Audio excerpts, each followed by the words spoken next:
Dave Talks Comics, Episode 108, Hard Time, Season 2.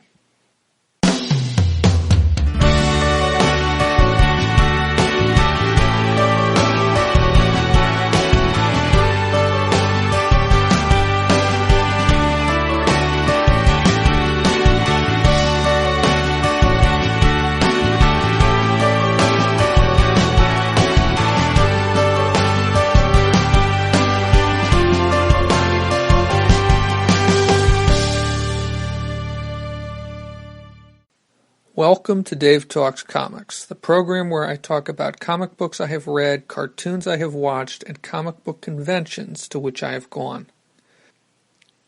Most episodes are a mix of summary and opinion of what I have read or watched, and there will be spoilers in my commentary and summary of this content. All past episodes can be streamed or downloaded from the program's website, davetalkscomics.com.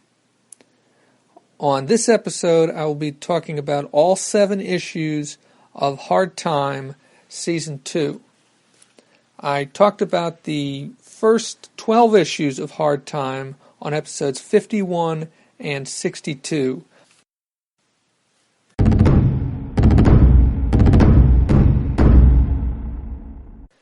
It's been about 3 months since I since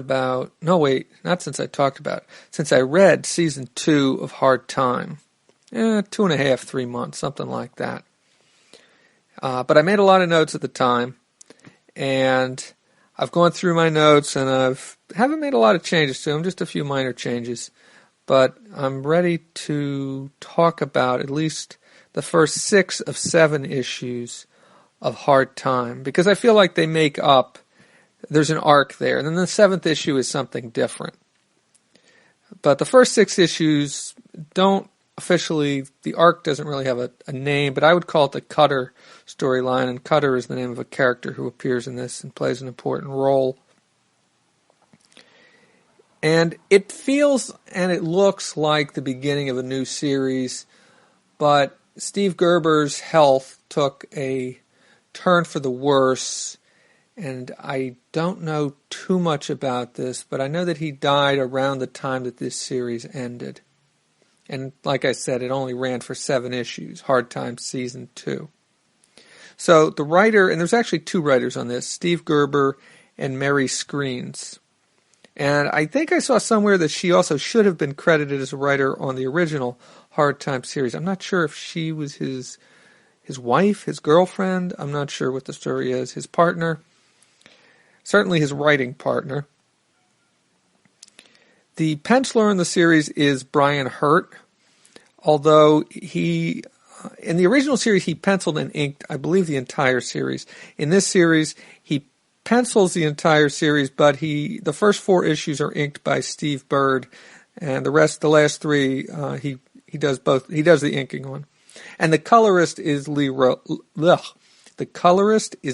Lowridge, who has done some other books that I've read. So the first issue is called Dirty Linen, and it opens with one of the inmates getting killed in the prison laundry in a horrific way. He gets pushed into one of those giant industrial washing machines, and gets, in a cycle where the water is extremely hot, and he gets killed that way. You don't see a whole lot of it, but his body is basically coming apart when they finally get it out of there. Anyhow, Ethan tries to intervene using his spirit form, or his K-Cha'ara, I believe is the special term they use for that. I don't know. But it's too late. So he busts everything up. He manages to break open this huge washing machine, but it's too late. This guy is dead, and the dead guy's cellmate Hardin is very shaken by seeing what happened. He tries to pick him up. The guy's body starts to fall apart, I guess due to the extreme heat, and he's very shaken by this. And there is going to be repercussions for this throughout this 6-issue arc. So Hardin is also going to play a role in this arc. The rest of the issue basically consists of a retelling of Ethan's origin, or more or less what happened in the first issue of the original series and what led to him being sentenced to 50 years to life. And the story is framed by a meeting with his lawyers, and with his lawyer, he just has one lawyer, and a couple other lawyers whose names are Julius and Truth Rosenberg, and they are Red's adoptive parents. Now, Red is the young woman. She's a little bit older than him, but I don't think more than a couple years older than him, maybe 3 years older. He's supposed to be, I think, 16 at this point. And so I guess she's 18, 19, something like that. Maybe a little older, maybe 21, but I couldn't see her being any older than that. Anyway, she's the granddaughter. She didn't know until recently. She's the granddaughter of Ethan's cellmate, Curly, who was, of course, much older than Ethan. And she had come to visit her grandfather, and she tried to get Ethan to give Ethan something for him. And anyway, there was, in the one or two meetings that she had with Ethan, something developed there, and she took his virginity, among other things that happened in the original series. But so she has arranged her adoptive parents, Julius and Truth Rosenberg, are meeting with Ethan, and this is how this whole origin story is framed. There's some new details that are fleshed out in the retelling that we didn't get the first time around.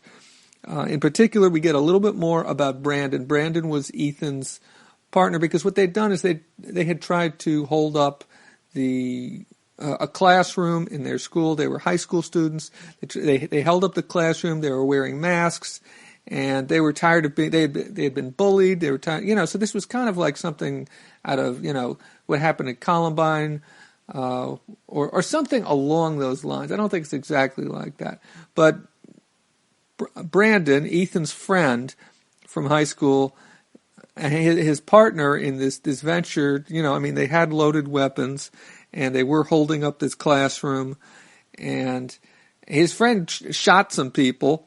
Ethan didn't shoot anybody, but his spirit, his Kechara, killed Brandon, and his spirit form. And then, of course, he was the only one left alive, and so somebody had to be blamed for all this, and so he's the one who goes to jail for, 50 years to life. The other piece of information that we get about the past is that there's a character who's introduced here who I don't remember, and I didn't look back at the issues, but I don't remember this character being mentioned before, and that is, her name is Inez Mellencamp. And she's going to show up again, but she doesn't show up in these 6 issues. She shows up in the final issue, or she's mentioned in the final issue.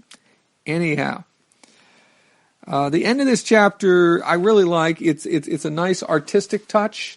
I assume we can thank Brian Hurt for this, and it's not just Brian Hurt, because it's also the words and the way it's done. But we have the camera zooming out as Ethan's walking through the prison, and there's a lot of close-ups, and then the last panel is the camera zooming out and showing Ethan walking out into the cell block after this meeting with the lawyers. And I thought it was very cinematic, and I really liked the combination of the words and the pictures and the way it was done. So the second issue is called Hanging Tough. Hanging Tough is the title on the cover, and then inside the title is Cutter is Coming. Now, there's not much of the way of Cutter in this issue, although his presence is certainly felt, and it does bookend the issue. And at the beginning of the issue, we see the warden, Dr. Dinkins, who's the prison psychiatrist, I think would be his title, and Ryan, who's the chief of security, I think, certainly one of the guards, discussing how to handle the arrival of Cutter. Now, Cutter is a serial killer. I don't think that's his real name. I think it's a nickname based on what he does, which is he would cut up his victims.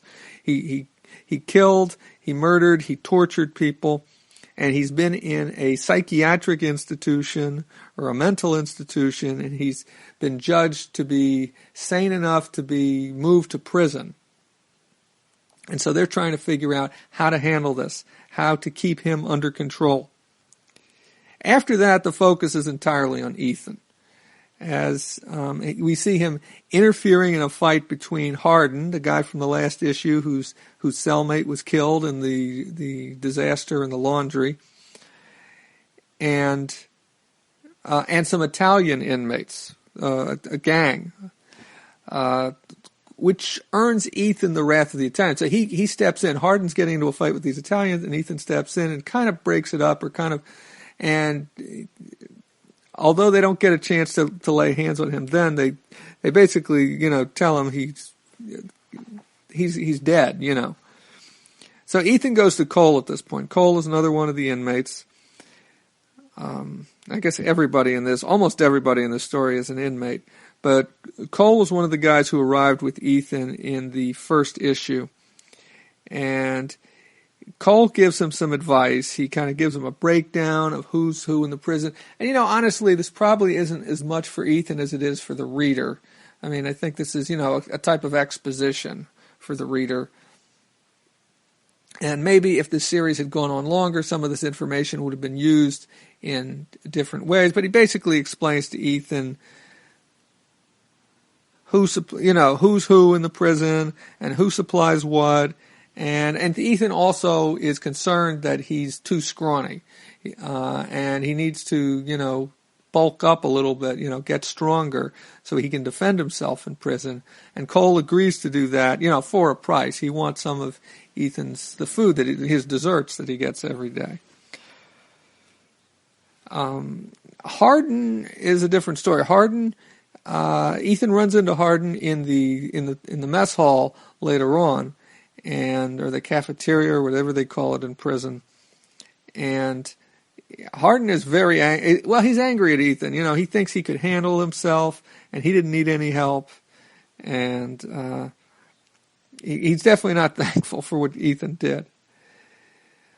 Now, at the same time that Ethan's, he's going to get help from Cole as far as bulking up, but as far as immediate help for protection against the Italians, he hires another inmate named Kilo. This is somebody we haven't seen before in this series, either in the previous series or in this one, who's a very big guy. I don't know, he looks like he might be Samoan or something like that.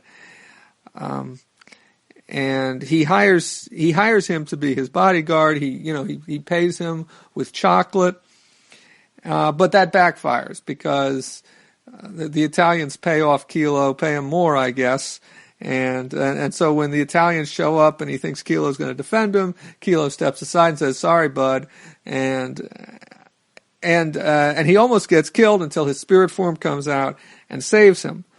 And this fight happens, just as this is right at the end of the issue, and Cutter walks in just as the fight is breaking up, and that's the end of the second issue. The third issue is called Eye of the Beholder on the cover, and on the inside it's called A Walk on the Edge. Early in the issue we see Ethan arguing with Curly, his cellmate. And throughout this issue we see Ethan spending a good deal of time in spirit form or concerned with his spirit form. Early in the issue, he also visits Red. Because in his spirit form he can travel, he can leave the prison. He isn't bound by the walls of the prison. He leaves the prison. He's also more or less invisible to most people. Mullins is one of the few people, Fruitcake Mullins, who I guess I haven't mentioned yet in this issue, but who is going to come up later on. And as with some of these other people, plays an important part. Fruitcake Mullins can see his spirit form, but almost everybody else cannot. So he goes to see Red, but Red can't see him, and he follows her, and it turns out she's going out on a date, which breaks his heart. He's later in the cafeteria at the same time that Cutter is, when Cutter walks up to the table that he's at, and he finds himself getting sick to the stomach. And he learns later on from Fruitcake Mullins that Cutter's the one that's causing this sickness. And it has something to do with Cutter being evil or having an evil spirit. And that Ethan is too entranced by him. That Ethan, he warns Ethan about looking at him with his third eye. And that he should only be looking at him out of the corner of his third eye. And he's looking at him straight on. And this is causing his Che Ka'ara, his spirit form, to break down and to become. It normally looks kind of vaguely, it becomes very amorphous. I think they used that word in the issue or in one of these issues. It becomes almost like a gas that's kind of spread out, and it doesn't seem to be able to hold together as well. And so Fruitcake Mullins warns him about this. At the same time, we see in this issue, we also see Cutter starting to find some allies in the prison. And the two people who are his allies are Hardin, who I mentioned before, and Cindy. Now, Cindy's an inmate who had shown up in the previous series, the original Hard Times series. Cindy is transgender. Original name was Edward, and was the girlfriend of another inmate named Swift, I believe, an Aryan. And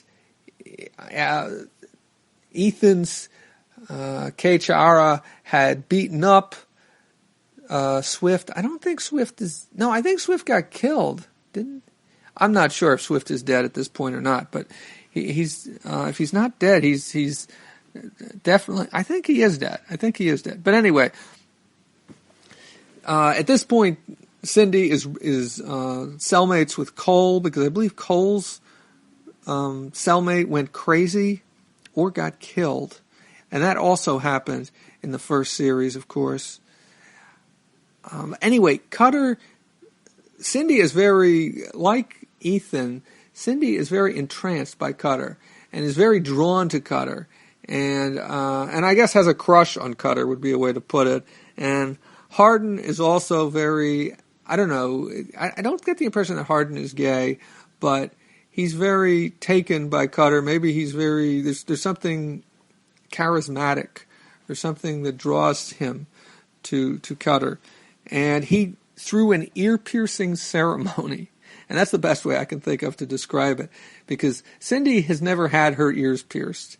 And Cutter asks her about it, and Cindy says she's scared about getting her ears pierced. And Cutter kind of talks Cindy into allowing him to pierce her ears.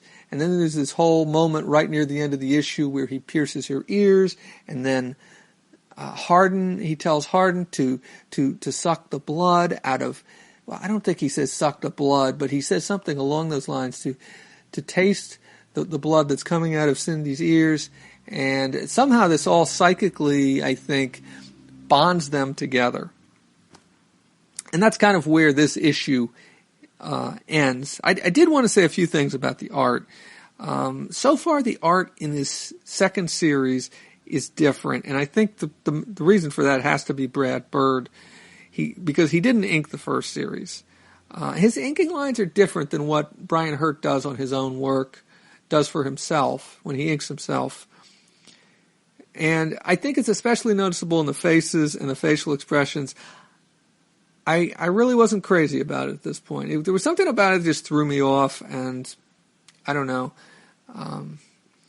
It was different, It wasn't exactly what I was used to, and the lines were definitely thinner. It's just obviously a different inking style than what Brian Hurt does. So the fourth issue is called "It's All About Cindy," and that's exactly what this issue is. It's all about Cindy, and most of it is told from the pages of Cindy's diary. For the first few pages of the issue, it's told from her diary as she is writing it, talking about the latest goings-on in the prison. And later, after she puts her diary under her pillow, and her cellmate, Cole, sees her do this or takes it out and starts reading it. And so then at that point, it's, as Cole is reading it, we're getting Cindy's words. It's, I mean, some of it is told, in the moment, or I don't know if in the moment's the right way to put it, but some of it is told, we're actually seeing the story advance, but then there's also captions. And the captions are done with, and I think this is a really good way to do it, although I have a kind of a question about it. And it's done with captions that are, they're done kind of like yellow handwriting on yellow lined paper, which makes me think of a legal pad, but I wouldn't think that a diary would be yellow lined paper like this is. But still, I think it's a good way to do it, and the yellow, having the paper be yellow, makes it stand out, and kind of looks like Post-its a little bit, except for the fact that they're not. Except for the fact that Post-its usually are not lined. I think you can get lined Post-its, but anyway. So what Cole reads, Cole starts from the beginning of Cindy's diary, and it's all about Cindy's life before. It really, I mean, it goes all the way back at Cindy's life growing up, what it was like being in a boy's body, but believing that she was a girl, and what she went through with her mother.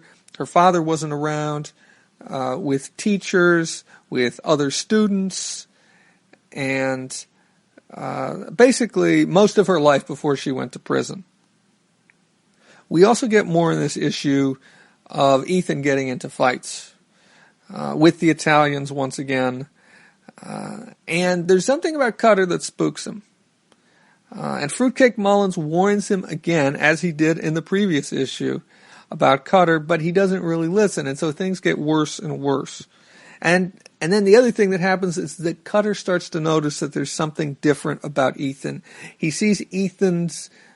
he doesn't see Ethan's Keichara doing anything. Well, he doesn't see Ethan's Keichara, but he sees the effect of Ethan's Keichara. He sees it punching or hitting or knocking the Italians out of the way, and he can't see anything, but obviously something's going on there.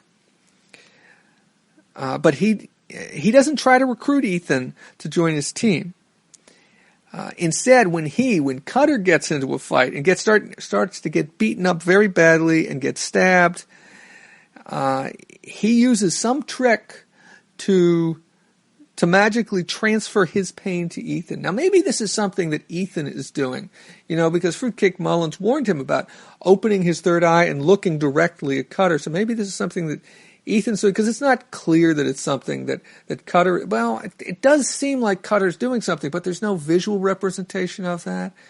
And yeah, it's definitely not explicitly clear that Cutter is doing something, but it's sort of implied that he is. And So Cutter is beaten up extremely badly, but he's magically transferring this pain to Ethan, and they both wind up in the infirmary, which leads us to the 5th issue.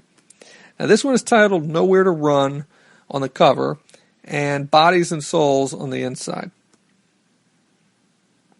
Now this issue, I did a little differently in my summary. I broke it down I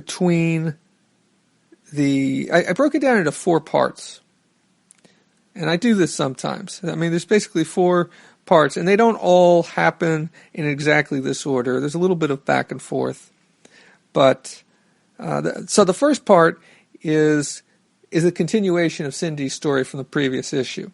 Because when Cole had been reading, and we continue to see Cole reading Cindy's diary, he hadn't finished. He hadn't gotten all the way up to the point where Cindy wound up in prison.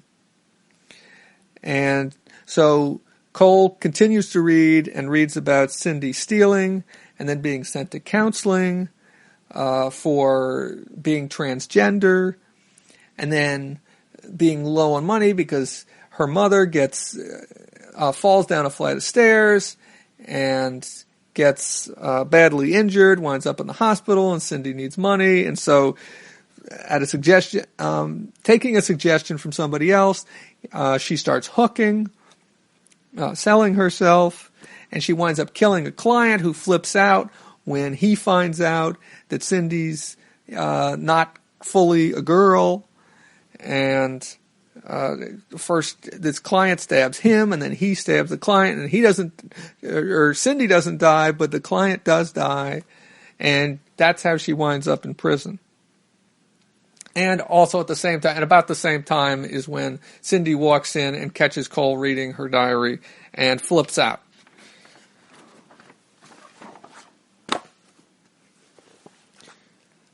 Part 2 of this issue focuses on Ethan's mother, Sheila Harrow.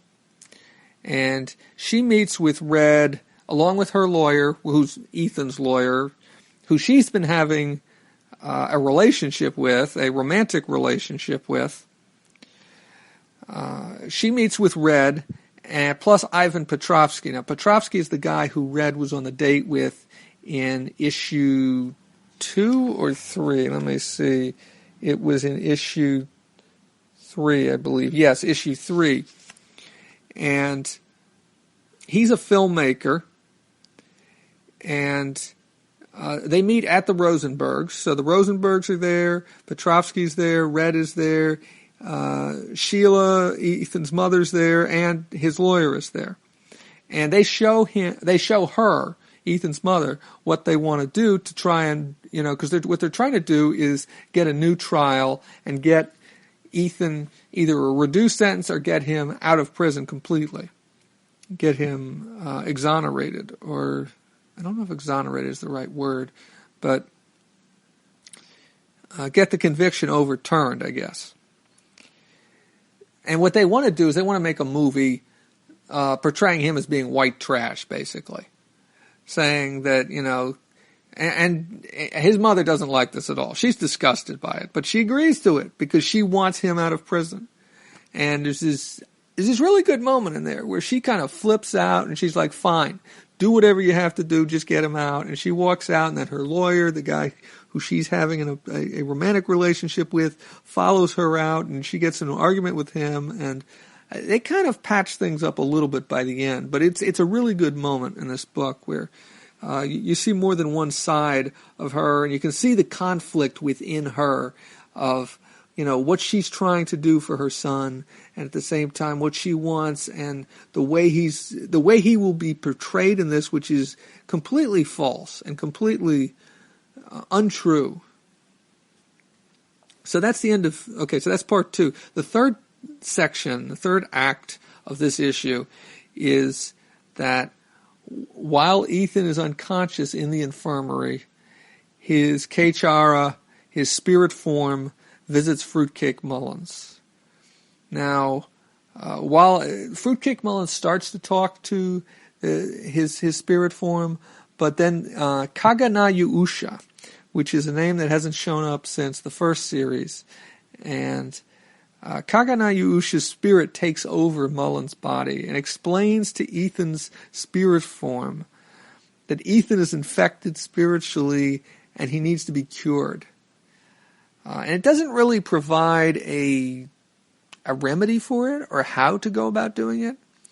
But this is what, because the spirit form is really at a loss, doesn't really understand why it seems to be breaking apart, why, what's going on, what's happening.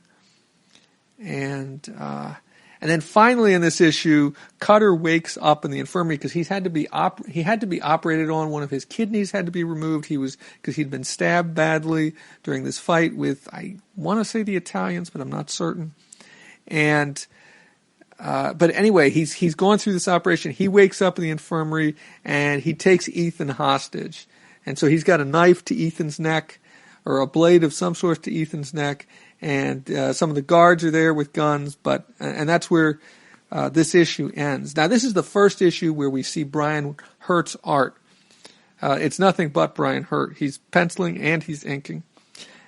And I had kind of gotten used to the look of Brad Bird's inks on Brian Hurt's art, but it was still very good to see. I was very happy to see a return to the old, to the way it looked in the original series. The 6th and final issue in this arc is, on the cover it's titled Cosmic Balance, on the inside it's titled Consequential Art.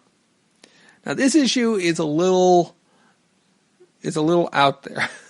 I am not going to try to explain this issue page by page or even section by section because it's just a little out there. I'm just going to kind of give you an outline of what it is. You really need to read this issue to get the full effect of it. There's a lot going on in this issue. So it opens with Fruitcake Mullins and Ethan visiting the Dreamtime. And it's never really explained exactly what the Dreamtime is, but it's kind of another plane of existence. Now, supposedly, from what I understood, certainly from this last read-through that I did before starting this recording, it seems like this all takes place in 20 seconds, in the time that that Cutter has taken Ethan hostage immediately after that. The Dreamtime is a very trippy place. At first it looks like they're sitting on a couple of planets out in space, and there's comets shooting by, and then they're walking across rocks, but then they kind of go through they tear a hole in space, and they wind up in this world where they see this building, and the building is called the Museum of Preternatural History. And so they go into the Museum of Preternatural History, and what they see are all these exhibits. And what these exhibits show Ethan is things as they truly are. He sees Petrovsky and the Rothenbergs and what they have planned, because it hasn't been explained to him yet what they have planned, but in the Dreamtime he learns about what they have planned, this movie to portray him as white trash. He sees his mother and his lawyer in the shower together, which is disturbing for him, certainly. He learns about Mullins, Fruitcake Mullins, who he's with, or whose spirit he's with. They're both presumably in some sort of spirit form, although they look just like they do in the real world, in the Dreamtime. He learns of Mullins' relationship to Mrs. Teasdale. Mrs. Teasdale was a character from the first series who was an inmate, I don't know if inmate's the right word, a patient maybe, at the same institution where Alyssa, I think it was Nichols, it was certainly Alyssa was the first name. She was one of the students who was caught up in the events when Ethan and Brandon held up that classroom. She was one of the students in the classroom, and she winds up in this mental institution, and Ethan visits her through his Kecha'ara in his spirit form, and Mrs. Teasdale was another one of much older, but one of the I keep wanting to say inmates, but I don't think inmate is probably the right word. Patient is probably the right word. But it turns out that what's revealed here is that Mrs. Teasdale is Fruitcake Mullins' mother-in-law. And I think it's also revealed here that he had the reason why he was in prison was because he had killed his wife, and of course that would be Mrs. Teasdale's daughter, and maybe that's why she's in the mental institution. I don't think that's ever. I'm almost certain that's never explained as to why she is there in the mental institution. He also sees Red and Petrovsky. He sees other inmates. He sees a lot of different scenes. He sees different groups of inmates. These are the ones who want to kill you. These are the ones who don't want to kill you. And things like that. Anyway, it all ends up in a trial. They wind up in this courtroom inside, I guess, the Museum of Preternatural History, where everybody else from the series appears. They're either on the jury, or they're the lawyers, or they're in the audience. And at first the judge is in shadows, and then it's revealed that Ethan is the judge. He's his own judge. And then it gets a little trippier, if that's possible.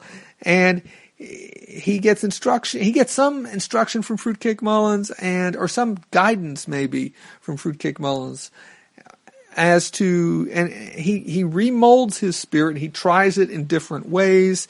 At first, let's see. Let me flip to the page. He remolds his spirit into Robo Ethan, and then Kung Fu Ethan, and then Ethan the Barbarian, and so on and so forth, into a superhero. And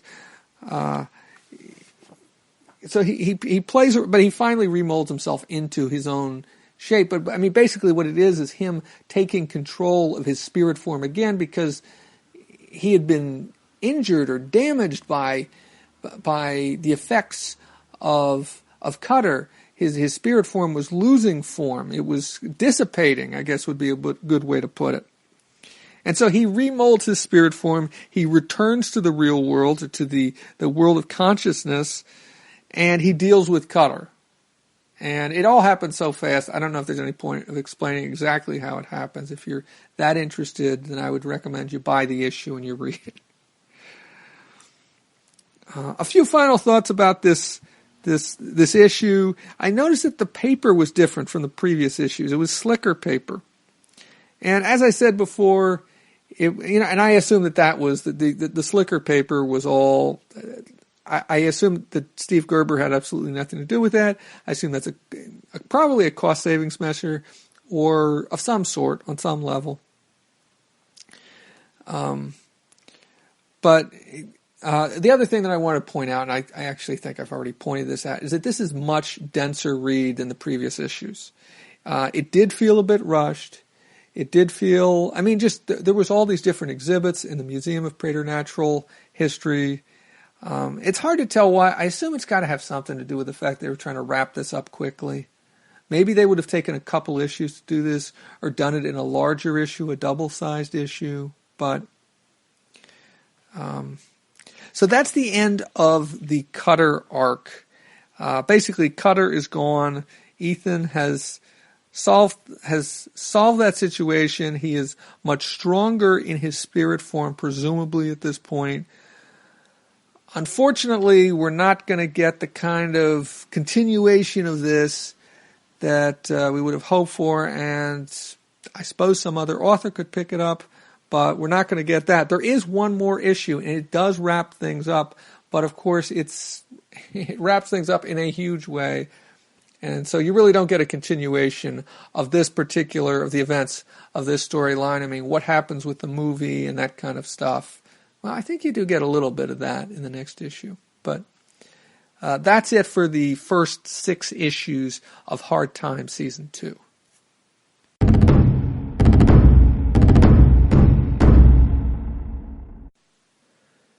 final issue of Hard Time Season 2, issue 7, is titled 49 Years Later.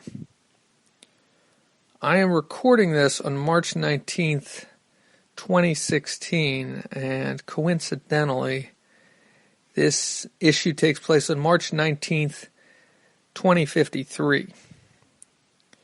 This is the day of Ethan's first parole board hearing. He's now in his mid-60s. This is supposed to be 50 years after he was sentenced to jail. The prison is now managed by Incarceration Concepts Incorporated. And Ethan is strapped into a machine. He's strapped into a chair. And he has nodes attached all over his body. And the machine that the nodes are attached to are measuring his heart rate and his blood pressure. And they also provide readings on 4 other things: his emotional stability, his remorse, truth, and sexual deviancy.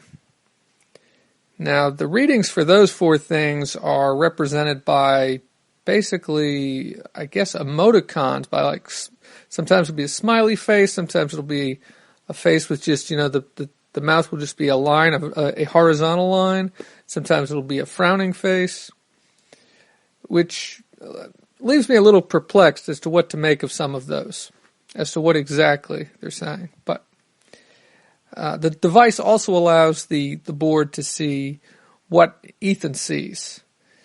And maybe I should say a little bit about the board. The board is made up of 5 people. They're meeting virtually. They're not there in the room with him. They're each at different locations. It's a teleconference, basically. And a little bit more about the machine. He is strapped into this machine. He's presumably naked in this machine.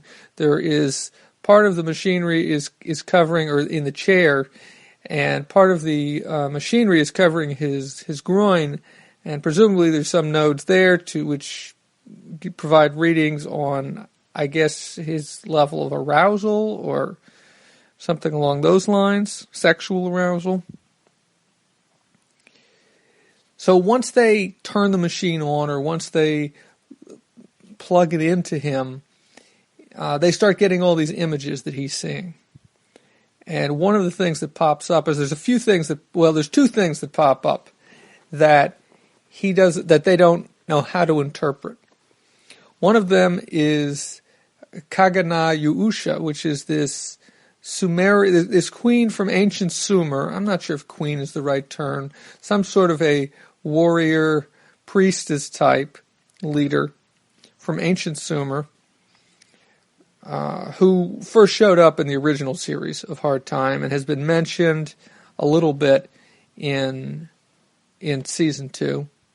And the other is, of course, Ethan's K. Chara, which appears as kind of distortion. And at first, the technician who's there thinks he can do something to adjust the machine to get the distortion out, but he doesn't seem to be able to get it.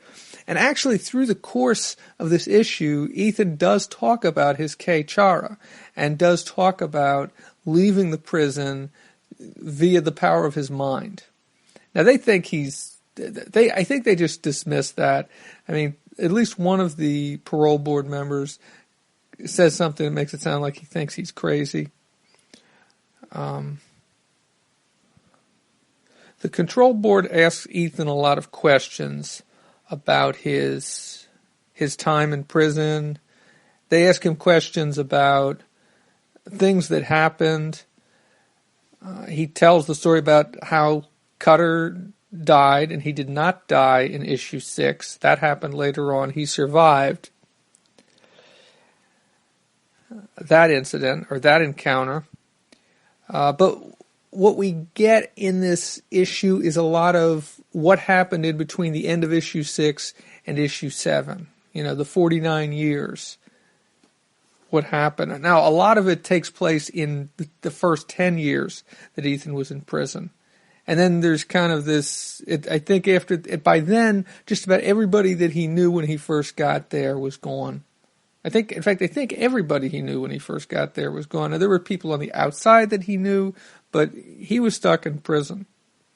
So we get to see what happened to Cutter, to Cindy, to Cole, to Red, his mother, Ethan's mother, Jack, his lawyer, Curly, his former cellmate, Alyssa, Travis, Fruitcake, Turo, and Mrs. Teabury. And I know that I said her name wrong when I was talking about issues 1 through 6. It's Mrs. Teabury, not Mrs. Teasdale. Mrs. Teasdale is the name of a character played by Margaret Dumont in the Marx Brothers film Duck Soup, which is a film that I like a lot, and I can see how I'd get the two names mixed up, Teabury, Teasdale, but the character in Hard Time is named Mrs. Teabury. One of the board members some of the board members have ties to characters who have shown up before in this series.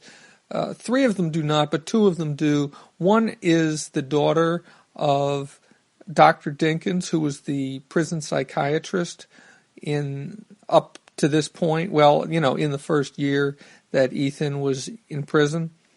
And another is the stepbrother of Inez Mellencamp, who is the classmate of Ethan's, who I think had a crush on Ethan, or at least was interested in being his friend, and who he kind of brushed off.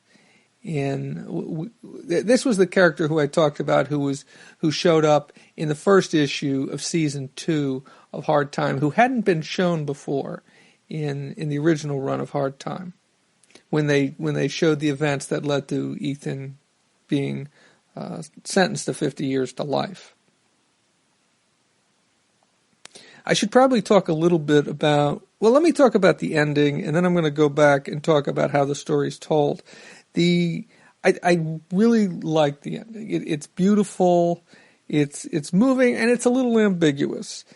From the cover of this issue, where it says sentence served, it should be clear that he gets out of prison at the end, but there's still a mystery there, because you see a car pulling up, and you see a word balloon, and somebody says hey, and he says hey, but you never learn who it is. And so you can leave it up to your imagination as to who it is. And I did a little bit of research, but but there is no conclusive answer to who it is. In my mind, it could be Red, the girl who took his virginity. It could be Cindy. It could be Alyssa. And I guess in saying that, I'm revealing the fact that, well, it's not 100% clear that they're all still alive at this point, but it certainly sounds like they could be. Certainly Cindy, it seems, is still alive at this point. The other two, it's unclear if they are or they aren't, but there's certainly no indication that they've passed away or they've from one reason or another. So what I wanted to say about this issue, well, first off, this is another case of a very densely packed issue, and I think it's definitely worth rereading because you're going to get more out of it if you reread it. At least I did.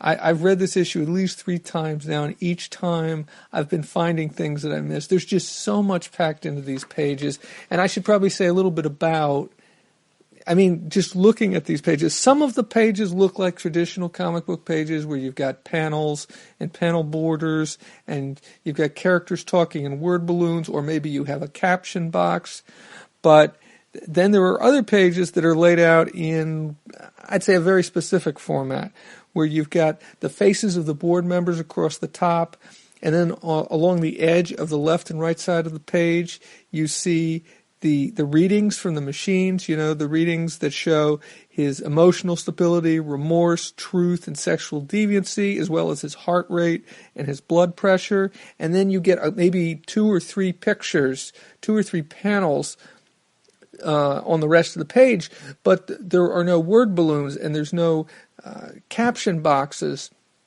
Instead, what you get is the transcript printed out, and so it's basically computer text of the dialogue. And I don't know about everybody else, but for me, it's a different thing, and it really takes an adjustment. And I'm sure that the first time I read through this, it was so weird to be going from one page where you've got word balloons, you've got what looks like a normal comic book page, to a page where the dialogue is all typed out as in a transcript over the pictures. And it was strange, and especially the fact that they're layered together. If it was all one, if like the first half of the book was one way and the second half of the book was another.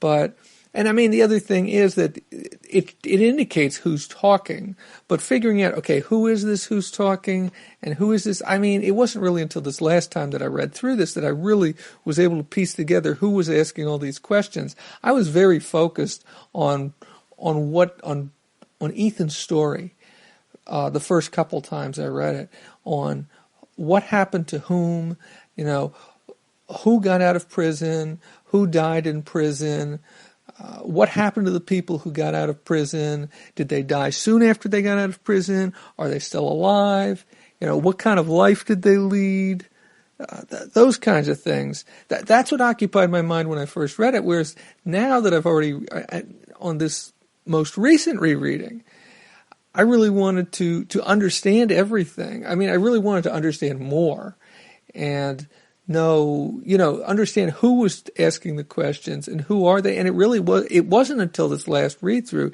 that I noticed that one of the board members had the same last name as the prison psychiatrist and was able to put 2 and 2 together, although it is mentioned in the transcript. There is some reference to the fact that she is the daughter of well, they don't say that he was the prison psychiatrist, but if you notice the last name, you can put two and two together.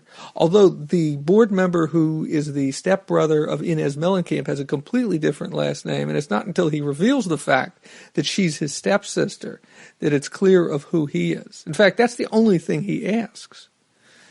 But so it's a very interesting issue, both in the way the story is told and what you get out of this. It's like I said, it's beautiful. I found it to be very moving. I really wish the story hadn't ended where it did. I really wish there was more. I mean, it's a beautiful way to wrap this up. But I really wish the story had continued. I really wish there had been more after issue 6 before they did a 49 years later, or how many ever years later it would have ended up being. I really wish the story had been fleshed out more, because there was plenty of room for that. There was plenty of things that were left dangling at the end of. I mean, they do wrap up a lot of these things, but they're just wrapped up so quickly, in a panel or two in this issue. But on the whole, in some ways I enjoyed this issue much more than I did the first 6, although there was some interesting points in there, I guess. But this issue really made it all worthwhile, and I have a little bit more to say about this series and what I think about it, but that's it for Hard Time, both Hard Time as a whole and Hard Time Season 2.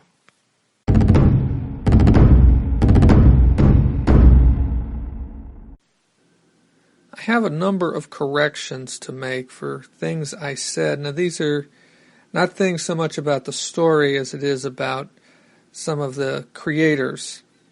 First, this series ended in 2006. The cover date for the final issue was August 2006. Steve Gerber didn't die until February of 2008. So this by no means this did not end at the same time that he died, which I think I said something to that effect in the in this episode at one point. And he died of pulmonary fibrosis. He was in need of a lung transplant. It's unclear to me from what I've read whether he ever got that lung transplant, but my guess would be that he didn't since he died. I'm getting some of this information, I'm getting most of this information from Back Issue Magazine number 31, which was a tribute issue to Steve Gerber. There is an article in there about a couple series that he did in his later career, one of which is Hard Time. They pulled some quotes from Steve Gerber from some interviews that he had done years before. I don't think those interviews were specifically about Hard Time, but they also interviewed Mary Screens, who was the other writer on Hard Time. And I should say a little bit about Mary Screens, or what I learned about her from the article in Back Issue. She was Steve Gerber's writing partner. They were collaborating on this, and they had collaborated on something years before, although there was no mention of what that was. She's married to somebody else. She was not his girlfriend or his wife, but they had worked together before. Now, she is not credited in the first 12 issues as being a co-writer, but according to the article in Back Issue Magazine, according to her own words, she was. It was just that she didn't want her name on this. I don't think she didn't want to get involved, I guess, in the office politics at DC Comics, and didn't want to have to deal with an editor, I guess. She just wanted to deal with Steve, which from the way it's described in the article was not easy either. Another correction that I have to make is that on at least 2 occasions I called Steve Bird. Steve Bird was the inker for the first 4 issues of Season 2 of Hard Time. I said Brad Bird instead of Steve Bird. Brad Bird is the director, is a movie director, and I know him best as being the director of The Incredibles, the Pixar film The Incredibles. but Brad Bird did not work on this series. It was Steve Bird who did the inking on the first 4 issues of Hard Times Season 2. I already said something about Mrs. Teesbury. I mistakenly called her Mrs. Teasdale. And once again, Mrs. Teasdale was a character from Duck Soup, which is a Marx Brothers film, and she was played by the great character actress Margaret Dumont. And that's Duck Soup is one of my favorite Marx Brothers films, and it's a great movie. But the character in Hard Time is definitely named Mrs. Teesbury, not Mrs. Teasdale. And then finally, I just wanted to say something. At one point, I was talking about how Ethan wound up in prison. I think this is when I was doing my summary of the first issue of Hard Times Season 2. And I feel that I didn't go hard enough, maybe, on Ethan. While he didn't kill anybody except Brandon, after Brandon had killed, I believe it's 5 people in school, he was definitely an active accomplice of Brandon's, and that will definitely land you in prison. Even if you aren't the one pulling the trigger, if you're enabling the act, that is definitely a crime. So I didn't mean to imply that he didn't do anything wrong, because he certainly did. He just didn't count on. I guess his mistake was that he didn't realize how intense Brandon's feelings were, and he didn't think things would get escalated to the level that they did. But at that point, it was, well, once Brandon started shooting people, it was a little too late, I guess. And, of course, I mentioned it at the beginning of the episode, but if you haven't listened to, or maybe if you want to go back and listen again to my coverage of the first 12 issues of Hard Time, you can find those on episodes 51 and episode 62, which can both be found, if not on iTunes or wherever you download this podcast from. Certainly they can be found at DaveTalksComics.com. And in fact, there should be a link on the front page. If you look on the right-hand side, there are a few series titles there, and one of them is Hard Time, and so you should see. You click on that, and it should bring up both the episodes, episode 51 and episode 62.